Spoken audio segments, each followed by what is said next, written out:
Good morning student. ਸਾਡਾ ਅੱਜ ਦਾ topic ਹੈ ਬਰਤਾਨਵੀ ਰਾਜਨੀਤਿਕ ਪਰੰਪਰਾ। ਰਾਜਨੀਤਿਕ ਪਰੰਪਰਾ ਕਿਸੇ ਵੀ ਦੇਸ਼ ਦੀ ਰਾਜਨੀਤਿਕ ਪ੍ਰਣਾਲੀ ਦੀ ਉਹ ਵਿਵਸਥਾ ਹੈ ਜੋ ਕਿ ਉਸ ਦੇਸ਼ ਦੀ ਰਾਜਨੀਤਿਕ ਪ੍ਰਣਾਲੀ ਦੇ ਲਈ ਮੁੱਖ ਮੰਨੀ ਜਾਂਦੀ ਹੈ। ਰਾਜਨੀਤਿਕ ਪਰੰਪਰਾ ਰਾਜਨੀਤਿਕ ਪ੍ਰਣਾਲੀ ਦੀਆਂ ਅਨੇਕਾਂ ਵਿਵਸਥਾਵਾਂ ਦਾ ਉਹ ਨਾਮ ਹੈ ਜਿਨ੍ਹਾਂ ਨੂੰ ਉੱਥੋਂ ਦੇ ਲੋਕ ਨੇ ਜੋ ਸੁਭਾਵਿਕ ਤੌਰ 'ਤੇ ਪ੍ਰਵਾਨ ਕਰਦੇ ਨੇ, ਭਾਵ ਕਿ ਉਹਨਾਂ ਨੂੰ ਆਪਣੇ ਰਾਸ਼ਟਰੀ ਜੀਵਨ ਦੇ ਲਈ ਜ਼ਰੂਰੀ ਮੰਨਦੇ ਨੇ। ਸਮੇਂ ਦੇ ਬਦਲਣ ਦੇ ਨਾਲ ਅਨੇਕਾਂ ਤਰ੍ਹਾਂ ਦੀਆਂ ਨਵੀਆਂ ਪਰਿਸਥਿਤੀਆਂ ਨੇ ਜੋ ਲਾਗੂ ਹੁੰਦੀਆਂ ਨੇ। ਉਹਨਾਂ ਪਰਿਸਥਿਤੀਆਂ ਦੇ ਕਾਰਨ ਹੀ ਰਾਜਨੀਤਿਕ ਪ੍ਰਣਾਲੀ ਦੇ ਵਿੱਚ ਤਬਦੀਲੀਆਂ ਹੁੰਦੀਆਂ ਨੇ। ਜਿਹੜੀਆਂ ਵਿਵਸਥਾਵਾਂ ਰਾਜਨੀਤਿਕ ਪਰੰਪਰਾ ਦਾ ਅੰਗ ਮੰਨੀਆਂ ਜਾਂਦੀਆਂ ਨੇ ਉਹਨਾਂ ਦੇ ਵਿੱਚ ਕੋਈ ਤਬਦੀਲੀ ਨਹੀਂ ਆਉਂਦੀ। ਉਹਨਾਂ ਵਿਵਸਥਾਵਾਂ ਦੇ ਵਿੱਚ ਕੋਈ ਵੀ ਕ੍ਰਾਂਤੀਕਾਰੀ ਤਬਦੀਲੀ ਨਾ ਆਉਣਾ ਹੀ ਉਸ ਦੀਆਂ ਪਰੰਪਰਾਵਾਂ ਦਾ ਮੁੱਖ ਕਾਰਨ ਮੰਨਿਆ ਜਾਂਦਾ ਹੈ। ਬਰਤਾਨਵੀ ਰਾਜਨੀਤਿਕ ਪ੍ਰਣਾਲੀ ਦੇ ਵਿੱਚ ਅਜਿਹੀਆਂ ਵਿਵਸਥਾਵਾਂ ਮੰਨੀਆਂ ਜਾਂਦੀਆਂ ਨੇ ਜੋ ਉੱਥੋਂ ਦੀ ਰਾਜਨੀਤਿਕ ਪ੍ਰਣਾਲੀ ਦਾ ਨਹੀਂ ਬਲਕਿ ਉੱਥੋਂ ਦੇ ਲੋਕਾਂ ਦੀ ਮਾਨਸਿਕਤਾ ਦਾ ਵੀ ਹਿੱਸਾ ਮੰਨੀਆਂ ਜਾਂਦੀਆਂ ਨੇ। ਅਜਿਹੀਆਂ ਵਿਵਸਥਾਵਾਂ ਨੂੰ ਹੀ ਸਮੂਹਿਕ ਰੂਪ ਦੇ ਵਿੱਚ ਬਰਤਾਨਵੀ ਰਾਜਨੀਤਿਕ ਪਰੰਪਰਾ ਕਿਹਾ ਜਾਂਦਾ ਹੈ। ਜਿਵੇਂ ਇਸ ਦੀਆਂ ਹੁਣ ਅਸੀਂ ਵਿਸ਼ੇਸ਼ਤਾਵਾਂ ਕਰਾਂਗੇ। ਜਿਵੇਂ ਫਸਟ ਹੈ ਵਿਕਾਸਵਾਦੀ ਪਰੰਪਰਾ। ਕਈ ਵਿਦਵਾਨਾਂ ਦਾ ਮੰਨਣਾ ਹੈ ਕਿ ਬਰਤਾਨਵੀ ਸੰਵਿਧਾਨ ਹੈ ਜੋ ਲਿਖਤੀ ਰੂਪ ਦੇ ਵਿੱਚ ਨਹੀਂ ਹੈਗਾ ਬਲਕਿ ਇਸ ਦੇ ਵਿੱਚ ਅਨੇਕਾਂ ਸੰਵਿਧਾਨਿਕ ਪਰੰਪਰਾਵਾਂ ਅਤੇ ਸੰਸਦੀ ਕਾਨੂੰਨਾਂ ਦਾ ਸੰਗ੍ਰਹਿ ਹੈ। ਇਸ ਦੇ ਵਿੱਚ ਅਨੇਕਾਂ ਸੰਸਥਾਵਾਂ ਦਾ ਹੌਲੀ ਹੌਲੀ ਵਿਕਾਸ ਹੋਇਆ ਹੈ। ਪ੍ਰਾਚੀਨ ਸਮੇਂ ਤੋਂ ਹੀ ਬਰਤਾਨੀਆ ਦੇ ਵਿੱਚ ਰਾਜਤੰਤਰ ਦੀ ਸੰਸਥਾ ਸੀ। ਇਸ ਦੇ ਵਿੱਚ ਇਹ ਸੰਸਥਾ ਜੱਦੀ ਨਹੀਂ ਸੀ। ਪਹਿਲਾਂ ਕੀ ਸੀ, ਬਾਦਸ਼ਾਹ ਦੇ ਕੋਲ ਨਿਰੰਕੁਸ਼ ਅਤੇ ਅਸੀਮਿਤ ਸ਼ਕਤੀਆਂ ਵੀ ਨਹੀਂ ਹੁੰਦੀਆਂ ਸੀ, ਪਰ ਹੌਲੀ ਹੌਲੀ ਬਾਦਸ਼ਾਹ ਨੇ ਅਸੀਮਿਤ ਸ਼ਕਤੀਆਂ ਨੇ ਜੋ ਉਹ ਲੈ ਲਈਆਂ। ਸਮੇਂ ਦੇ ਬਦਲਣ ਦੇ ਨਾਲ ਬਾਦਸ਼ਾਹ ਦੀ ਸੰਸਥਾ ਜੋ ਜੱਦੀ ਬਣ ਗਈ। ਫਿਰ ਕਾਫੀ ਲੰਮੇ ਸਮੇਂ ਤੋਂ ਬਾਅਦ ਸੀਮਿਤ ਰਾਜਤੰਤਰ ਦਾ ਆਰੰਭ ਹੋਇਆ ਅਤੇ ਸੀਮਿਤ ਰਾਜਤੰਤਰ ਬਰਤਾਨਵੀ ਰਾਜਨੀਤਿਕ ਪਰੰਪਰਾ ਦਾ ਇੱਕ ਹਿੱਸਾ ਬਣ ਗਿਆ। ਇਸ ਤਰ੍ਹਾਂ ਸੀਮਿਤ ਰਾਜਤੰਤਰ ਦੀ ਤਰ੍ਹਾਂ ਮੰਤਰੀ ਮੰਡਲ ਅਤੇ ਸੰਸਦ ਦਾ ਵੀ ਬਰਤਾਨੀਆ ਦੇ ਵਿੱਚ ਵਿਕਾਸ ਹੋ ਗਿਆ। ਨੈਕਸਟ ਹੈ ਰਾਜਤੰਤਰ ਦੀ ਸੰਸਥਾ। ਬਰਤਾਨੀਆ ਇਤਿਹਾਸ ਦੇ ਵਿੱਚ ਕਾਫੀ ਲੰਮੇ ਸਮੇਂ ਤੋਂ ਰਾਜਤੰਤਰ ਦੀ ਸੰਸਥਾ ਨਹੀਂ ਸੀ। ਬਾਅਦ ਦੇ ਵਿੱਚ ਇਸ ਦੀ ਹੌਲੀ ਹੌਲੀ ਸਥਾਪਨਾ ਕੀਤੀ ਗਈ। ਬਰਤਾਨਵੀ ਰਾਜਨੀਤਿਕ ਪਰੰਪਰਾ ਦੇ ਵਿੱਚ ਰਾਜਤੰਤਰ ਦਾ ਬਾਅਦ ਵਿੱਚ ਮੁੱਖ ਹਿੱਸਾ ਮੰਨਿਆ ਗਿਆ। ਇਸ ਦੇ ਕਾਰਨ ਹੀ 1660 ਦੇ ਵਿੱਚ ਬਰਤਾਨੀਆ ਦੇ ਵਿੱਚ ਰਾਜਤੰਤਰ ਸਥਾਪਿਤ ਹੋ ਗਈ ਜੋ ਕਿ ਹੁਣ ਵੀ ਕਾਇਮ ਹੈ। ਨੈਕਸਟ ਹੈ ਸੀਮਿਤ ਅਤੇ ਅਸੰਵਿਧਾਨਿਕ ਰਾਜਤੰਤਰ ਦੀ ਪਰੰਪਰਾ। ਰਾਜਤੰਤਰ ਦੇ ਵਿੱਚ ਕੀ ਹੈ, ਬਰਤਾਨਵੀ ਰਾਜਨੀਤਿਕ ਪਰੰਪਰਾ ਦਾ ਹਿੱਸਾ ਬਣ ਚੁੱਕੀ ਹੈ। ਭਾਵ ਕੀ ਹੈ, ਰਾਜਤੰਤਰ ਹੈ ਜੋ ਸੀਮਿਤ ਅਤੇ ਸੰਵਿਧਾਨਕ ਰਾਜਤੰਤਰ ਹੈ। 1688 ਦੇ ਵਿੱਚ ਇੱਕ ਕ੍ਰਾਂਤੀ ਹੋਈ ਸੀ ਜਿਸ ਦੇ ਵਿੱਚ ਬਰਤਾਨਵੀ ਬਾਦਸ਼ਾਹ ਦੀਆਂ ਸ਼ਕਤੀਆਂ ਨੂੰ ਸੀਮਿਤ ਕੀਤਾ ਗਿਆ ਸੀ।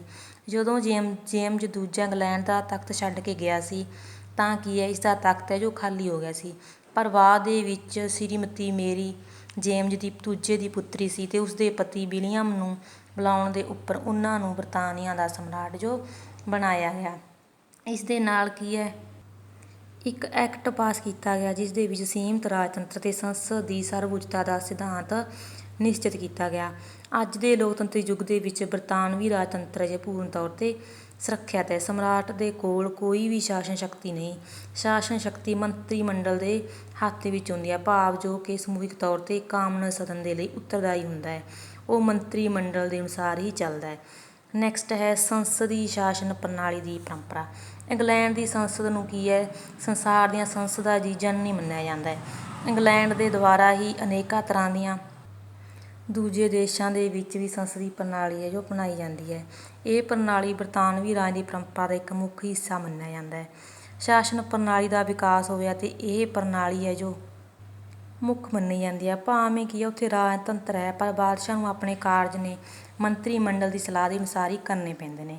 ਮੰਤਰੀ ਮੰਡਲ ਦੀ ਅਗਵਾਈ ਪ੍ਰਧਾਨ ਮੰਤਰੀ ਕਰਦਾ ਹੈ ਜਿਸ ਦੀ ਨਿਯੁਕਤੀ ਸਮਰਾਟ ਦੇ ਦੁਆਰਾ ਕੀਤੀ ਜਾਂਦੀ ਹੈ। ਇਹ ਨਿਯੁਕਤੀ ਉਹ ਆਪਣੀ ਇੱਛਾ ਦੇ ਅਨੁਸਾਰ ਨਹੀਂ ਸਗੋਂ ਇੱਕ ਪਰੰਪਰਾ ਦੇ ਅਨੁਸਾਰ ਹੀ ਕਰਦਾ ਹੈ। ਕਾਮਨ ਸਦਨ ਦੇ ਵਿੱਚ ਜਿਸ ਰਾਜਨੀਤਿਕ ਦਲ ਨੂੰ ਬਹੁਮਤ ਪ੍ਰਾਪਤ ਹੁੰਦਾ ਹੈ ਉਸ ਦਾ ਨੇਤਾ ਹੀ ਪ੍ਰਧਾਨ ਮੰਤਰੀ ਦੀ ਪਦਵੀ 'ਤੇ ਨਿਯੁਕਤ ਹੁੰਦਾ ਹੈ। ਮੰਤਰੀ ਮੰਡਲ ਦੇ ਮੈਂਬਰਾਂ ਦੇ ਲਈ ਸੰਸਦ ਦੇ ਕਿਸੇ ਨਾ ਕਿਸੇ ਸਦਨ ਦਾ ਮੈਂਬਰ ਹੋਣਾ ਜ਼ਰੂਰੀ ਹੁੰਦਾ ਹੈ। ਇਸ ਤਰ੍ਹਾਂ ਇੰਗਲੈਂਡ ਦੇ ਵਿੱਚ ਸੰਸਦੀ ਸ਼ਾਸਨ ਪ੍ਰਣਾਲੀ ਦੀ ਵਿਵਸਥਾ ਵਿਸ਼ੇਸ਼ ਤੌਰ 'ਤੇ ਕਿਸੇ ਵੀ ਲਿਖਤੀ ਸੰਵਿਧਾਨ ਦੇ ਵਿੱਚ ਨਹੀਂ ਕੀਤੀ ਗਈ ਬਲਕਿ ਇਹ ਪਰੰਪਰਾਵਾਂ 'ਤੇ ਆਧਾਰਿਤ ਹੈ। ਨੈਕਸਟ ਹੈ ਉਦਾਰਵਾਦੀ ਲੋਕਤੰਤਰ ਦੀ ਵਿਵਸਥਾ। ਬਰਤਾਨਵੀ ਰਾਜਨੀਤਿਕ ਪਰੰਪਰਾ ਉਦਾਰਵਾਦੀ ਲੋਕਤੰਤਰ ਦੀ ਵਿਵਸਥਾ ਮੰਨੀ ਜਾਂਦੀ ਹੈ। ਇਸ ਕਾਮਨ ਸਦਨ ਦੇ ਜੋ ਪ੍ਰਤੀਨਿਧ ਚੁਣੇ ਜਾਂਦੇ ਨੇ ਉਹ ਲੋਕਾਂ ਦੇ ਦੁਆਰਾ ਹੀ ਚੁਣੇ ਜਾਂਦੇ ਨੇ। ਇਹਨਾਂ ਨੂੰ ਹਰੇਕ 5 ਸਾਲ ਦੇ ਬਾਅਦ ਚੁਣਿਆ ਜਾਂਦਾ ਅਤੇ 18 ਸਾਲ ਜਾਂ ਇਸ ਤੋਂ ਵੱਧ ਉਮਰ ਵਾਲੇ ਵਿਅਕਤੀ ਨੂੰ ਬਾਲਗ ਵੋਟ ਦੇ ਅਧਿਕਾਰ ਦੇ ਦੁਆਰਾ ਇਹਨਾਂ ਨੂੰ ਚੁਣਦੇ ਨੇ।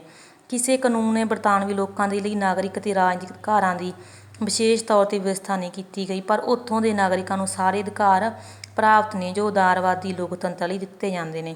ਬਰਤਾਨੀਆ ਦੇ ਵਿੱਚ ਪ੍ਰੈਸ ਤੇ ਸੰਚਾਰ ਦੇ ਦੂਜੇ ਸਾਧਨਾਂ ਨੂੰ ਪੂਰੀ ਆਜ਼ਾਦੀ ਦਿੱਤੀ ਹੋਈ ਹੈ। ਪਰੰਪਰਾਵਾਂ ਅਤੇ ਲਿਖਤੀ ਸੰਵਿਧਾਨ ਦੀ ਪਰੰਪਰਾ।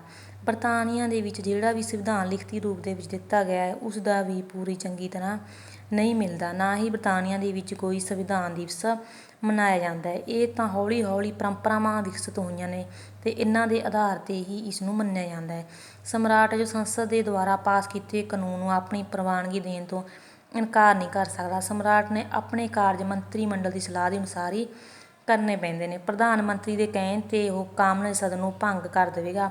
ਪਰ ਇਹ ਸਾਰੀਆਂ ਪਰੰਪਰਾਵਾਂ ਨੇ ਜੋ ਬਰਤਾਨਵੀ ਰਾਜਨੀਤਿਕ ਪ੍ਰਣਾਲੀ ਦੇ ਵਿੱਚ ਪ੍ਰਚਲਿਤ ਨੇ, ਜਿਨ੍ਹਾਂ ਦੀ ਕਿਸੇ ਲਿਖਤੀ ਕਾਨੂੰਨ ਦੇ ਵਿੱਚ ਵਿਵਸਥਾ ਨਹੀਂ ਕੀਤੀ ਗਈ। ਬਰਤਾਨਵੀ ਰਾਜਨੀਤਿਕ ਪਰੰਪਰਾ ਦੇ ਵਿੱਚ ਸੰਬੰਧਿਤ ਕਈ ਸਿਧਾਂਤ ਨੇ ਨਿਸ਼ਚਿਤ ਕੀਤੇ ਗਏ ਨੇ, ਪਰ ਬਰਤਾਨੀਆ ਦੇ ਵਿੱਚ ਕੋਈ ਅਜਿਹੀ ਸੰਵਿਧਾਨਕ ਲਿਖਤੀ ਦਸਤਾਵੇਜ਼ ਨਹੀਂ ਮਿਲਦਾ ਜਿਸ ਨੂੰ ਕਿ ਬਰਤਾਨੀਆ ਦਾ ਸੰਵਿਧਾਨ ਕਿਹਾ ਜਾ ਸਕੇ, ਬਲਕਿ ਇਹ ਤਾਂ ਪਰੰਪਰਾਵਾਂ ਦੇ ਆਧਾਰ 'ਤੇ ਹੀ ਚੱਲਦਾ ਆ ਰਿਹਾ ਹੈ। ਕਾਨੂੰਨ ਦੇ ਸ਼ਾਸਨ ਦੀ ਪਰੰਪਰਾ। ਬਰਤਾਨੀਆ ਦੇ ਵਿੱਚ ਕਾਨੂੰਨ ਦਾ ਸ਼ਾਸਨ ਮੁੱਖ ਮੰਨਿਆ ਜਾਂਦਾ ਹੈ। ਇਸ ਦਾ ਭਾਵ ਕੀ ਹੈ? ਕੋਈ ਵੀ ਵਿਅਕਤੀ ਜਾਂ ਸੰਸਥਾ ਸਰਵਉੱਚ ਨਹੀਂ ਮੰਨੀ ਜਾਂਦੀ, ਉੱਥੇ ਕਾਨੂੰਨ ਨੂੰ ਸਰਵਉੱਚ ਮੰਨਿਆ ਜਾਂਦਾ ਹੈ। ਭਾਵ ਕਿ ਸਾਰੇ ਵਿਅਕਤੀਆਂ ਦੇ ਲਈ ਅਧਿਕਾਰ ਨੇ ਜੋ ਬਰਾਬਰ ਨੇ। ਅਧਿਕਾਰੀ ਜਾਂ ਸੰਸਥਾ ਕਾਨੂੰਨ ਦੇ ਖੇਤਰ ਤੋਂ ਬਾਹਰ ਸ਼ਕਤੀਆਂ ਦੀ ਵਰਤੋਂ ਨਹੀਂ ਕਰ ਸਕਦਾ ਅਤੇ ਨਾ ਹੀ ਸ਼ਕਤੀਆਂ ਦੀ ਵਰਤੋਂ ਗੈਰ ਕਾਨੂੰਨੀ ਵਿਧੀ ਦੇ ਦੁਆਰਾ ਕੀਤੀ ਜਾਂਦੀ ਹੈ। ਕਾਨੂੰਨ ਦੇ ਸ਼ਾਸਨ ਦਾ ਭਾਵ ਕੀ ਹੈ ਕਿ ਕਾਨੂੰਨ ਸਭ ਦੇ ਲਈ ਬਰਾਬਰ ਹੈ। ਕਾਨੂੰਨ ਦੇ ਸਾਹਮਣੇ ਸਾਰੇ ਹੀ ਇੱਕੋ ਜਿਹੇ ਨੇ। ਸਭ ਨੂੰ ਕਾਨੂੰਨ ਦੀ ਸਮਾਨ ਸੁਰੱਖਿਆ ਪ੍ਰਾਪਤ ਹੈ। ਬਰਤਾਨਵੀ ਰਾਜਨੀਤਿਕ ਪਰੰਪਰਾ ਦਾ ਇੰਨਾ ਜ਼ਿਆਦਾ ਮਹੱਤਵ ਪੱਖ ਹੈ ਕਿ ਜਿਨ੍ਹਾਂ ਦੇਸ਼ਾਂ ਨੇ ਬਰਤਾਨਵੀ ਸੰਸਦੀ ਪ੍ਰਣਾਲੀ ਦੇ ਇਸ ਨਮੂਨੇ ਨੂੰ ਅਪਣਾਇਆ, ਲਗਭਗ ਉਨ੍ਹਾਂ ਸਾਰੇ ਦੇਸ਼ਾਂ ਦੇ ਵਿੱਚ ਕਾਨੂੰਨ ਦੇ ਸ਼ਾਸਨ ਦੇ ਸਿਧਾਂਤ ਵੀ ਲਾਗੂ ਕੀਤੇ ਹੋਏ ਨੇ। Next, thank you.